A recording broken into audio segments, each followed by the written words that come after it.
బతకాలనిపించట్లేదు తండ్రి.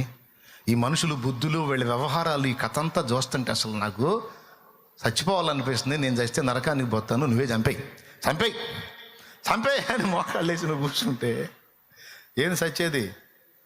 ఆగో పని ఉందిలే, ఆగు, మొత్తం మారుస్తాను, నువ్వు నా పని చేయాలి, ఇంకా సువార్త ప్రకటించాలి, ఆత్మని రక్షించొద్దు. ఏం బహుమానం పొందుతావు? రేపు అందరూ బహుమానం పొందుతుంటే, అందరూ గణపరచబడుతుంటే ఎరుముఖం వేసుకొని చూస్తావు, నిద్రముఖం, పో పని చేయపో, ఏం పట్టించుకోవాక నేను చూసుకుంటా అంటాడు ఆయన. దేవా, అందరి జీవితాలు నా బతుకులాగే ఉన్నాయా?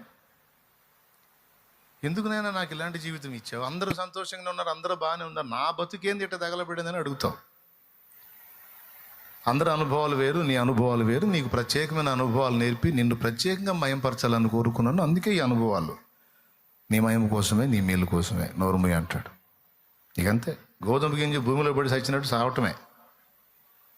సావటం అంటే ఏదో ఒకటి చేసుకోమని కాదు.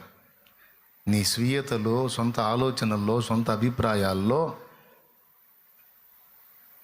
నిన్ను నువ్వు మరణమునకు అప్పగించుకుని దేవునే నీలో ఏలనిస్తే, యేసునే నీలో పనిచేయనిస్తే అప్పుడు మహిమ పొందుతావు, మహిమపరచబడతావు.